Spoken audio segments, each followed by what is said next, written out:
Define the term hydrocarbon, that is 2.1. So what is a hydrocarbon?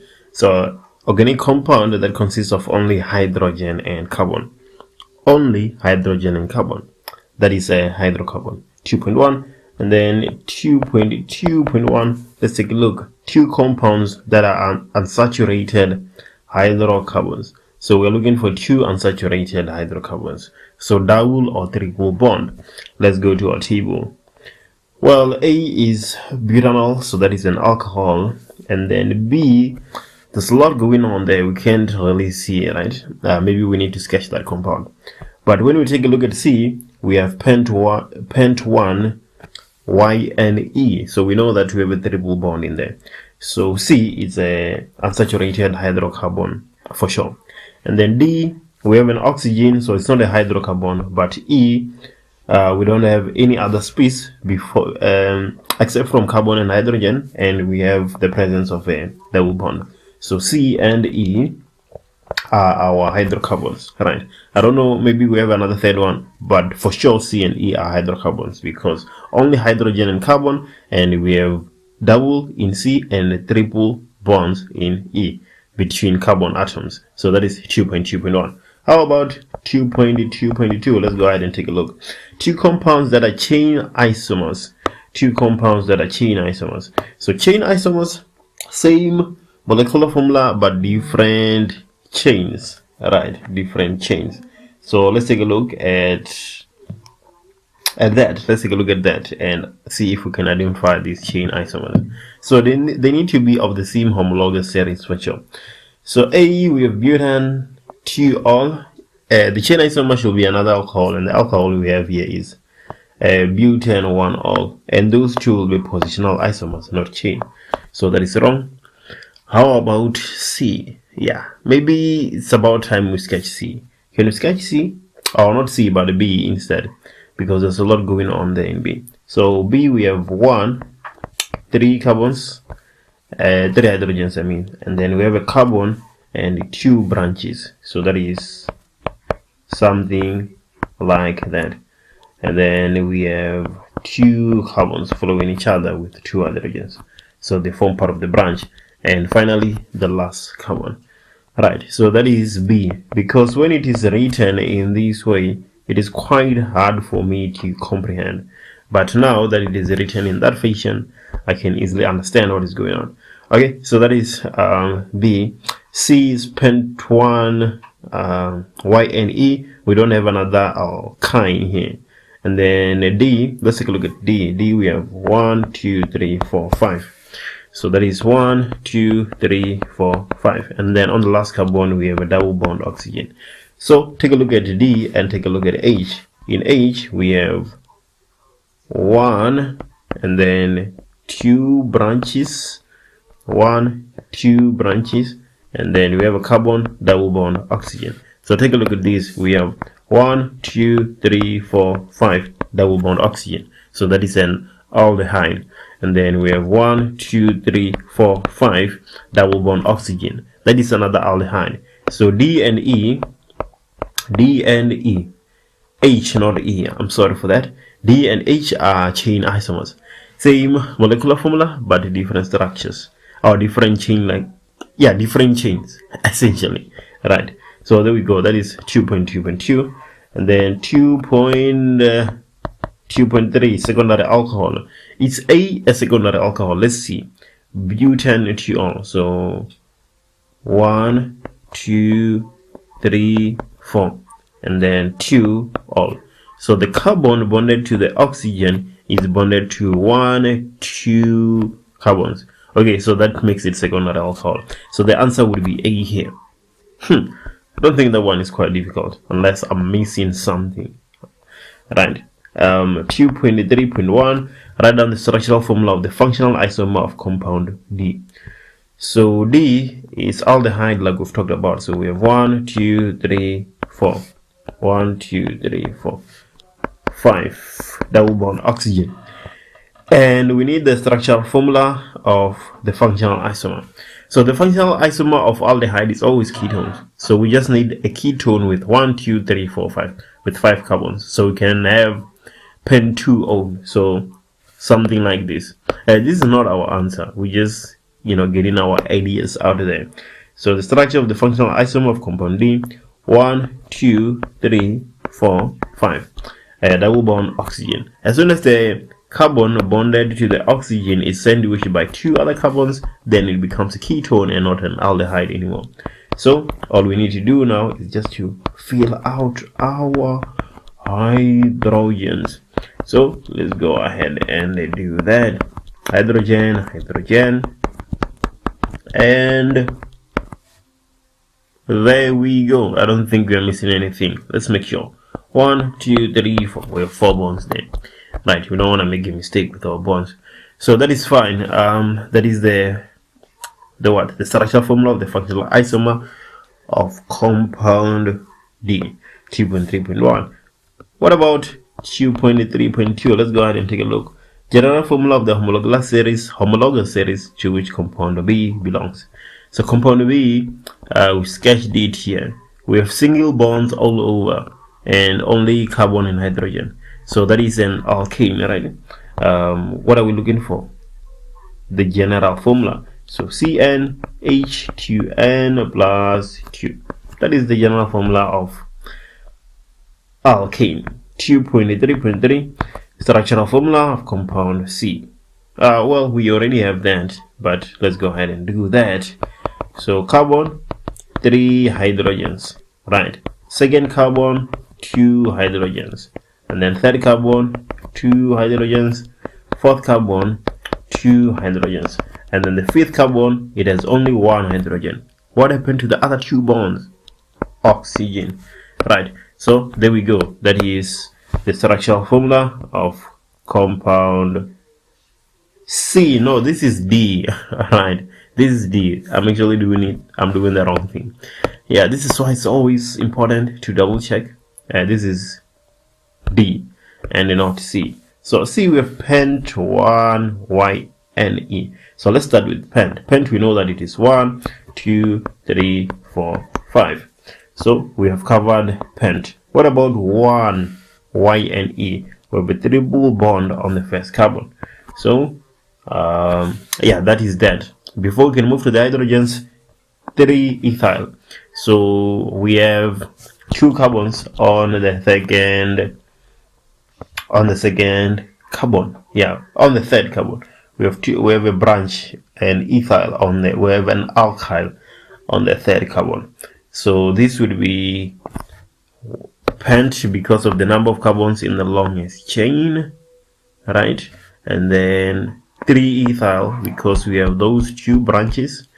And then yeah, that's it. We just need to fill out the hydrogens. Hydrogen.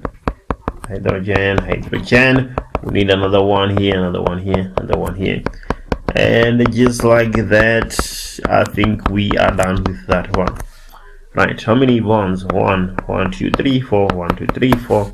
Seems like we're good to go. Let's take a look at 2.4. What about 2.4? This is quite a long question, 22 marks, right? 2.4.1. Let's jump to 2.4.1. IUPAC name of compound E. So compound E, right? Let's take a look at compound E. Let's analyze that compound. First things first, we need the longest carbon chain. So let's see if this can be our longest. We have 1, 2, 3, 4, 5. Okay, that can be our longest because our longest need to include the double bond. So it's either this is our longest or this is our longest. Let's take a look at this one. We would have 1, 2, 3, 4, 5, 6, and then if we go the other way, 5, 6. So both ways they give us the same thing. So I know that I have 1, 2, 3, 4, 5, 6. So that is hexane. And then the double bond is on which carbon? If we start numbering from this side, we have 1, 2, 3. It's on the third. This side, 1, 2, 3. It's on the third, so it doesn't really matter. So we have hexane, 3 E and E, and then the branch on which carbon? 1, 2, 3, 4. On the fourth carbon. So 4 dash ethyl hexane 3. Yeah, that is what we have. Compound, are you picking name of compound C? Of compound E, I mean. But what about compound? What about compound G? What about compound G? G, haloalkane, right? Let's see if these can be our longest carbon chain. So 1, 2, 3, 4, 5. If we go up, we have 5, 6. So it seems like the way it's up here, it seems like we need to go up. So we are going up. We have 6 carbons on our longest chain. So we have, how does the name of haloalkanes end? It ends like hexane. So we have hexane if we have 6 carbons. And then the branches, we need to decide which side to actually start numbering from. If we start numbering from the left, we're gonna have these 2 branches here, and then from the right we're gonna have these 2. Seems like we need to start from the left, okay? Because if we start numbering from the left, we're gonna have, we need to start our name with chloro because it comes before methyl. So from the left we would have 2 point, so this is 1, 2, 3, 4, 5, 2.5 dash dichloro, and then dash 2.4 dash dimethyl hexane. So that is if we start numbering from the left. And let's take a look at this total. 2 plus 5 is 7, plus 6 is 13. So we have 13 when we start numbering from the left. If we start numbering from the right, we would have 2 so 2 for chloro, right? So 2, 3, 4, 5. 2.5 dichloro. Let's take a look at the methyl. And then the methyls would be on 3.5. And we know that 3 plus 5 is greater than 2 plus 4. So we need to start numbering from the left. So that is the IUPAC name. What about 2.4.3, you guys? Let's take a look at 2.4.3. IUPAC name of compound H. Well, can you name compound H for me in the comments? Can you put the name of compound H in the comments for me, please? It's right in front of you. Name compound H and put it in the comments there. And let's see if you understand what is going on here. You get the equation right. Compound B undergoes complete combustion using molecular formula. Write down the balanced equation for this reaction. Compound B, we sketched compound B here. How many carbons we have? 1, 2, 3, 4, 5, 6, 7. So we have 2.5. Yes, 2.5. We have C7H7 multiplied by 2 is 14 plus 2 is 16. So right, that is what we have there. And then it's combustion, so plus O2 to give us CO2 plus H2O. We need to balance. We have 1 carbon on the left, oh, not 1 but 7 on the left and 1 on the right. So to balance, we need to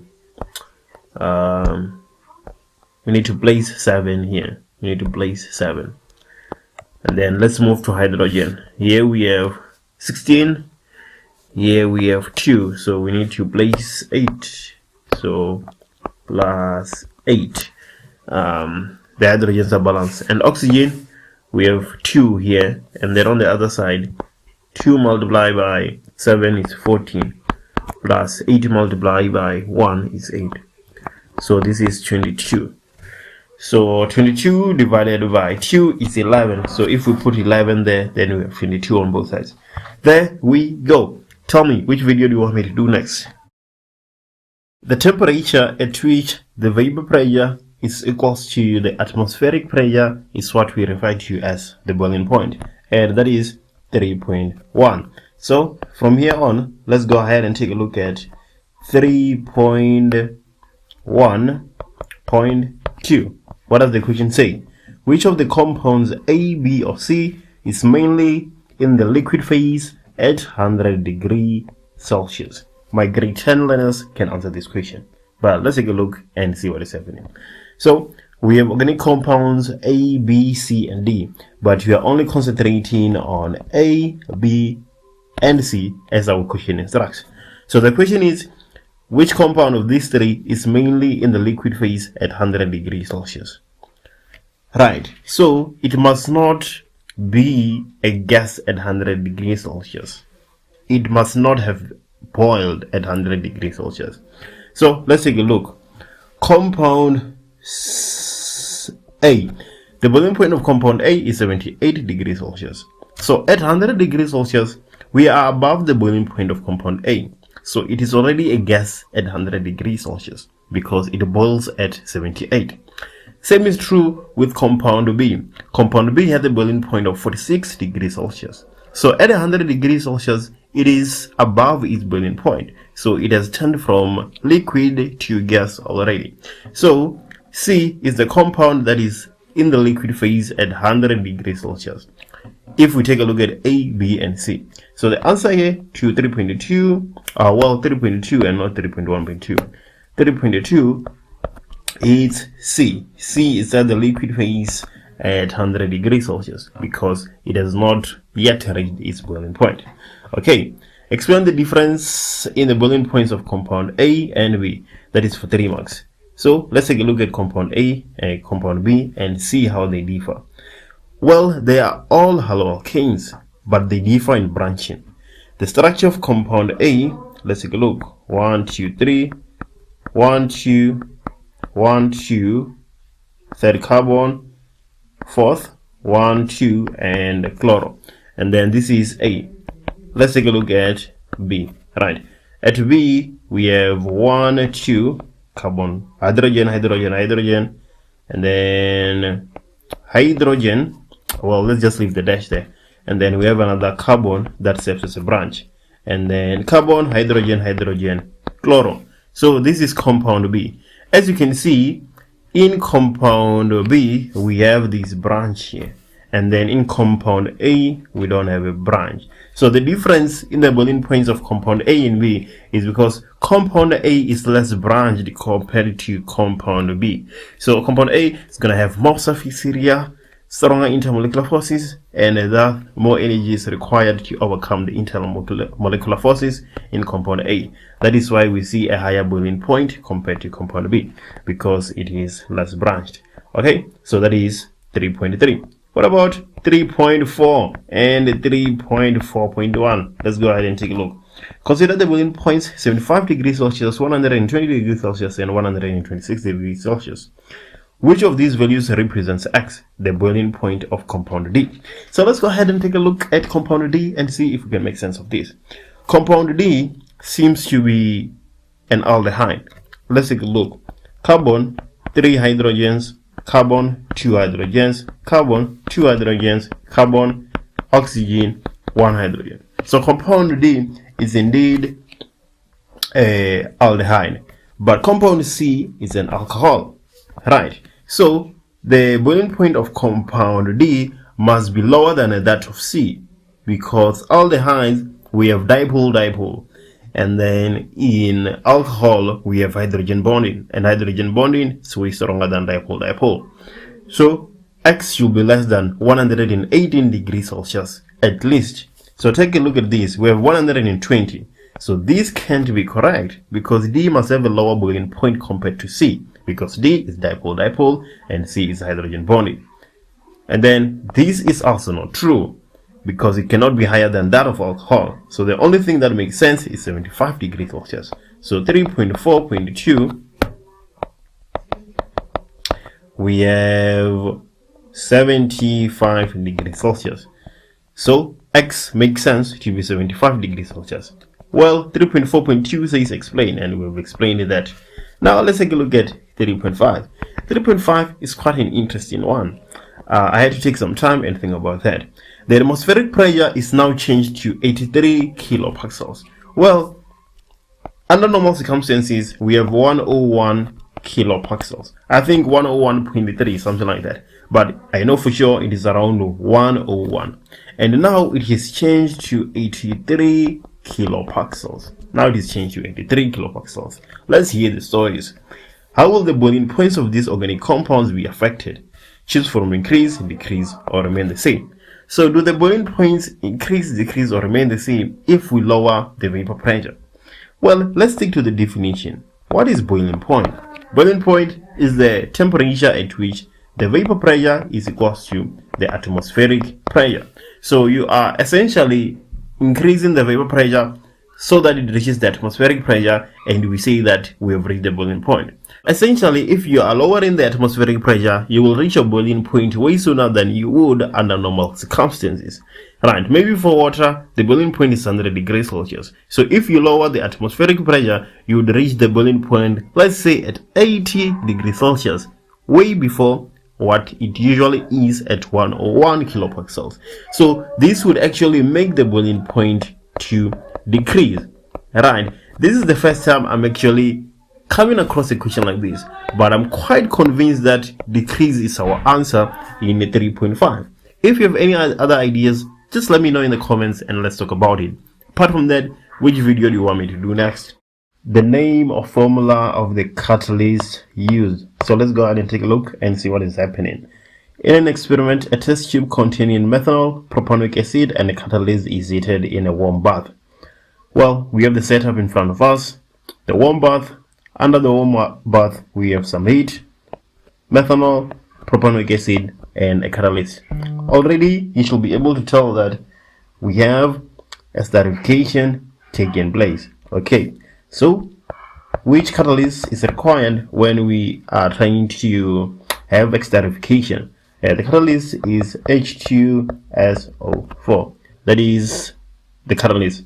The question says name or formula. So if you say sulfuric acid, that would also be fine. But in some instances, the question would say the name, and then if you write H2SO4, it would be wrong, or it says the formula, of which if you write the name, it will be wrong. Right, so there we go. That is 4.1.1. What about 4.1.2? The type of reaction taking place.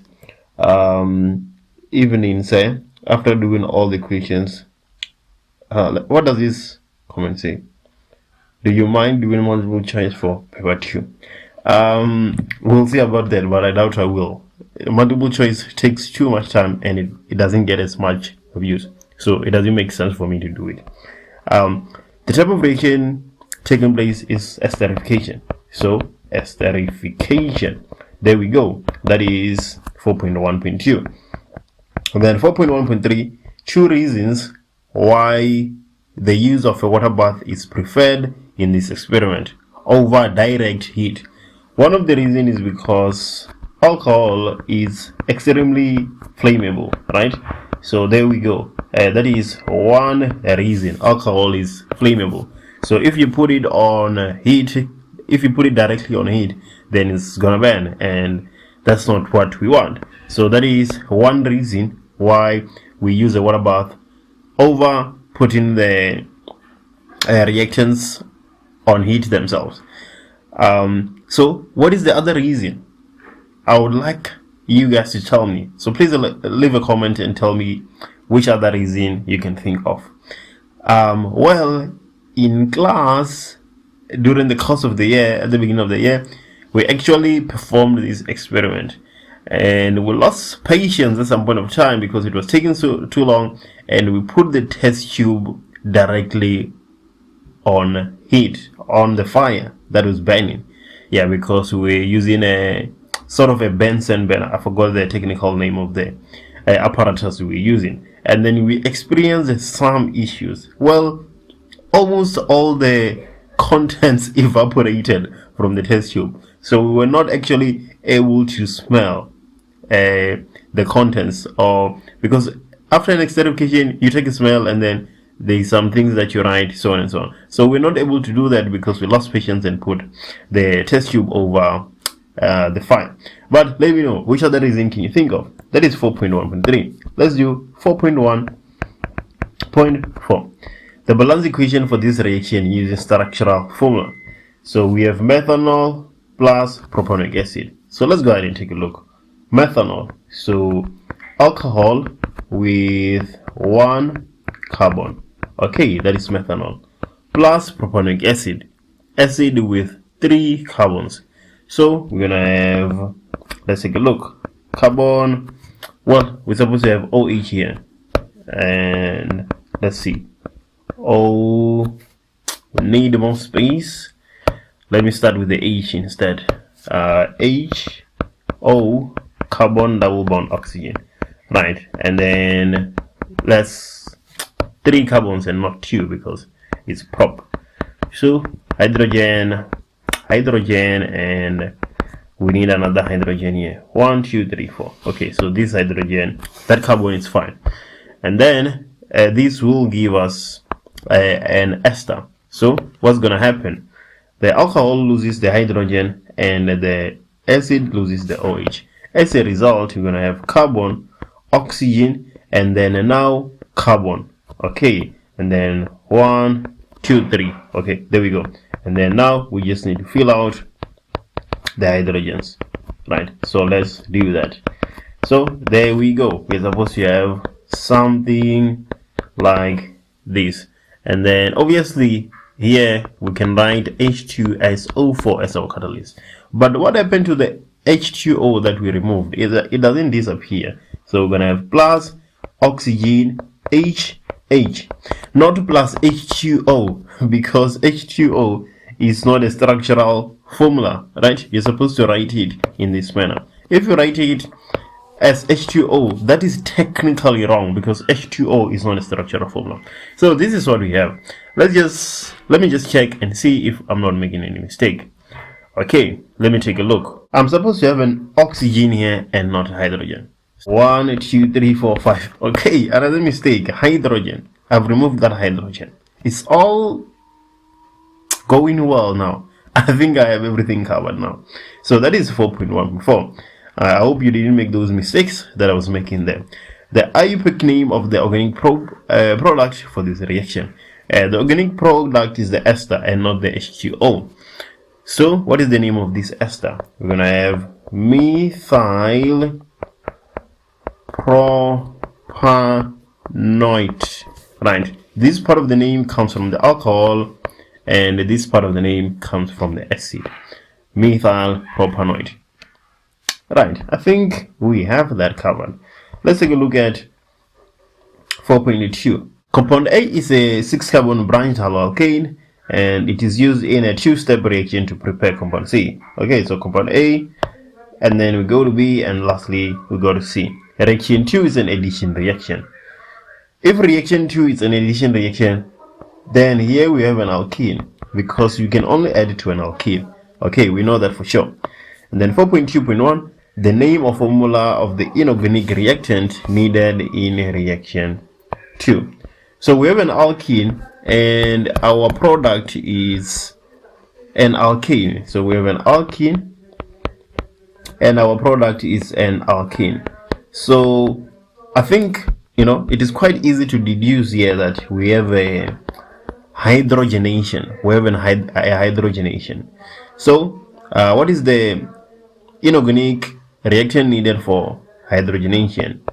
Platinum, palladium, nickel. I wonder what else, but those are the ones that I can recall from my head on the spot.